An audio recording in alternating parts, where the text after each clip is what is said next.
Continuando con el tema 3, con el sistema cardiorrespiratorio, vamos a dedicar la lección de hoy a repasar órganos hematopoyéticos, es decir, órganos que sirven para fabricación y destrucción de las células sanguíneas, de los componentes sanguíneos, y vamos a repasar también la circulación linfática. ¿Qué es el sistema linfático? Bueno, pues el sistema linfático es un gran desconocido que hasta el momento nunca se os ha hablado de él y no tenéis ubicado con mucha claridad. Y es que, mirad, el sistema linfático aparece como una necesidad porque cuando se produce la circulación de retorno por el circuito venoso, resulta que sale más líquido de los capilares que el que regresa por ellos. Eso induce la necesidad de que se organicen una serie de vasos con válvulas que dirigen el movimiento de ese líquido de retorno hacia la parte derecha del corazón. Ese circuito circulatorio es el que se denomina sistema linfático y el líquido que transportan, el líquido que vehiculiza, se llama la linfa.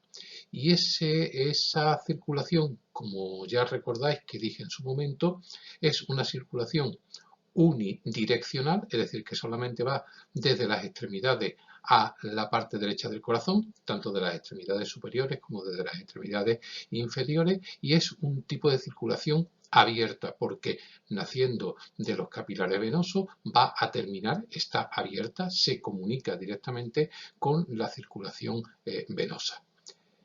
Para que se pueda producir la circulación de esa linfa a través del sistema linfático existen una serie de válvulas que la estáis viendo aquí representadas perfectamente, que ayudan a que la linfa siga el sentido ascendente, nunca descendente, y veis cómo se va colando ese líquido tisular que sale de cada una de las células en los vasos linfáticos.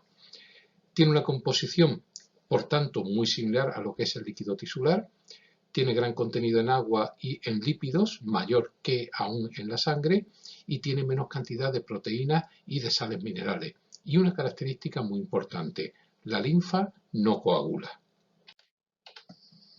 Esos vasos linfáticos, como ya he dicho, recorren el organismo entero. Existen vasos linfáticos distribuidos prácticamente por todo el organismo y van a drenar el exceso de líquido, como hemos dicho, justo muy cerquita de donde desemboca la capa superior en la aurícula derecha. Van confluyendo y terminan desembocando en ese punto en concreto. Por eso decimos que es un tipo de circulación abierta. Además de vehiculizar, de drenar todo ese exceso de líquido, por el interior de esos vasos linfáticos existen abundantes células del sistema inmunitario y vamos a estudiar que el sistema linfático va a jugar un papel muy importante en la inmunidad y en la defensa contra las infecciones. El sistema linfático va a drenar, como hemos dicho, todo el líquido o la mayoría del líquido de retorno de todo el organismo y es por tanto un filtro ideal para localizar todos los patógenos, llámense virus, llámense bacterias o llámense células tumorales que están en el organismo y que gracias a las células que por allí viajan se pueden coger y se pueden destruir. Es un sistema, es un circuito fundamentalmente de defensa.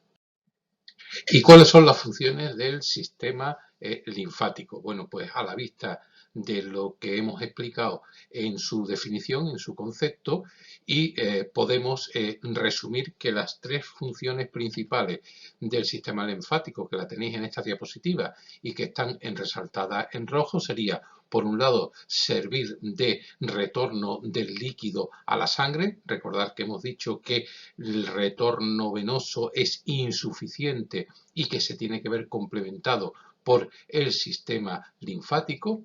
En segundo lugar, ser un lugar de presentación de los antígenos, de las sustancias patógenas con las células que defienden al organismo, es decir, va a centrar la funcionalidad del sistema inmunitario. Aquí existen los ganglios linfáticos que actúan como verdaderos filtros y que identifican y retienen a todos los microbios, inclusive a células cancerígenas.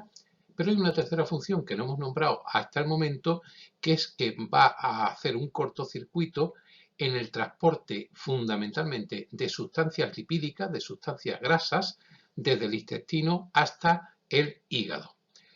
De esta manera se aprovecha el sistema para transportar los lípidos, que tienen una marcada insolubilidad en agua, aparte o a pesar de ir combinados a determinadas lipoproteínas que favorecen su disolución, pero es mucho más fácil que un vaso se pudiera obstruir por exceso de lípidos. Entonces, esos lípidos se van a desviar hacia el sistema linfático, que va a servir para transportar los lípidos desde el intestino hacia el hígado, ya que la obstrucción de un vaso linfático es menos importante, es menos peligrosa que la de un vaso sanguíneo.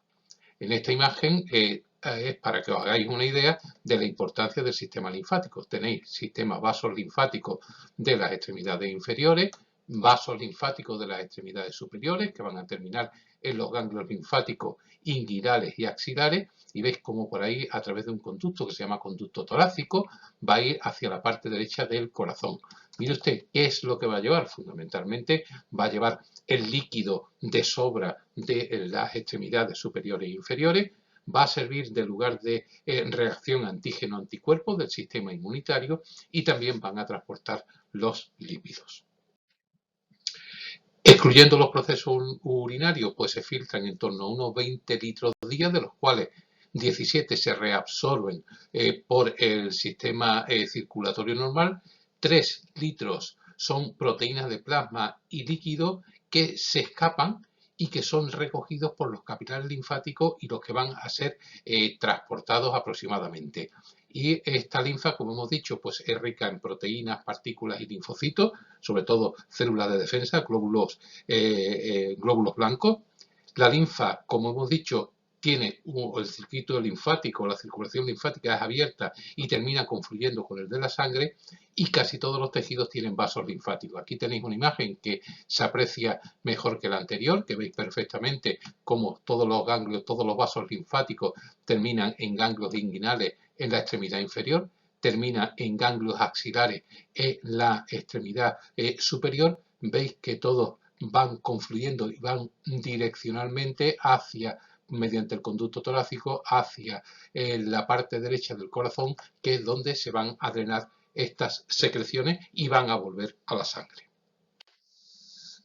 Junto con el sistema linfático existen otros órganos que están relacionados con el medio interno y con el sistema circulatorio. Vamos a hablar fundamentalmente del bazo, del timo y de la médula ósea. Bazo y médula ósea están totalmente relacionadas con la función de regulación de hematopoiesis de la sangre. El timo va a estar más bien relacionado con las funciones de defensa, con las funciones inmunológicas. El bazo, como veis ahí, es un órgano aplanado, nos lo vamos a encontrar aquí. Esto que estoy ahora mismo señalando sería el bazo, de unos 14 centímetros de longitud, de 10 centímetros de ancho y 4 centímetros de grosor. Veis que es un órgano no demasiado grande, que está situado en la zona superior izquierda de la cavidad abdominal, es decir, en el lado contrario al hígado, en el lado izquierdo, en contacto directo con el páncreas, por lo tanto es una víscera muy posterior, en contacto con el diafragma y en contacto con el riñón izquierdo. Y protegido fundamentalmente por la parrilla costal, protegido por todas las costillas que tenemos a esta parte superior. ¿Por qué digo protegido?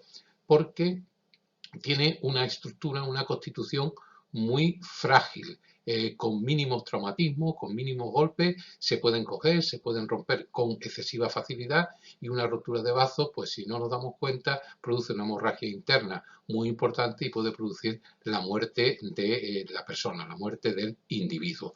Es una de las estructuras básicas que hay que mirar ante los accidentes de tráfico. ¿Y se puede vivir sin bazo? Sí, se puede vivir sin bazo, porque hay otros órganos que adaptan o cogen sus funciones cuando este falta. ¿Cuáles son las funciones fundamentales del bazo? Pues las tenéis ahí puestas. van a intervenir en la eliminación de glóbulos rojos deteriorados o que están envejecidos, es decir, sería como el control de calidad de los hematíes, y cuando estos hematíes ya han cumplido su ciclo vital de 120 días se destruyen a nivel esplénico. Va a servir también para que proliferen y se activen los linfocitos y los macrófagos, por lo tanto también va a tener una función relacionada con el sistema inmunológico. Va a formar proteínas defensivas y otros elementos, como se llama el sistema de complemento, que eso lo estudiaremos en segundo cuando hablemos de la inmunología. Va a servir de reserva de plaquetas y de glóbulos rojos y va a producir células sanguíneas durante el desarrollo embrionario. Por eso decimos que el bazo es un órgano hematopoyético. El timo es otro órgano que está relacionado con el medio interno y con el sistema circulatorio. Está localizado justo detrás del esternón, en la parte más superior del tórax y generalmente más o menos en la zona donde se sitúa el nudo de la corbata, ¿vale? Y este timo consta de dos lóbulos, el lóbulo derecho y el lóbulo izquierdo, y prácticamente en los adultos es desaparecido. En adolescentes tienen un tamaño medio y donde está el mayor desarrollado es en la época embrionaria y en la infancia. A partir de la adolescencia pues empieza a disminuir ese timo. ¿Por qué? Porque la función fundamental es encargarse de madurar los linfocitos T y de darnos un tipo de inmunidad muy específica, que es la inmunidad celular, además de producir determinados tipos de hormonas que son importantes en la infancia. Bueno, pues esta modulación de los linfocitos T, a partir ya de una determinada edad, pues tenemos todos los clones de linfocitos T maduros, ya no empieza a cumplir su función, empieza a atrofiarse y va cogiendo y va desapareciendo.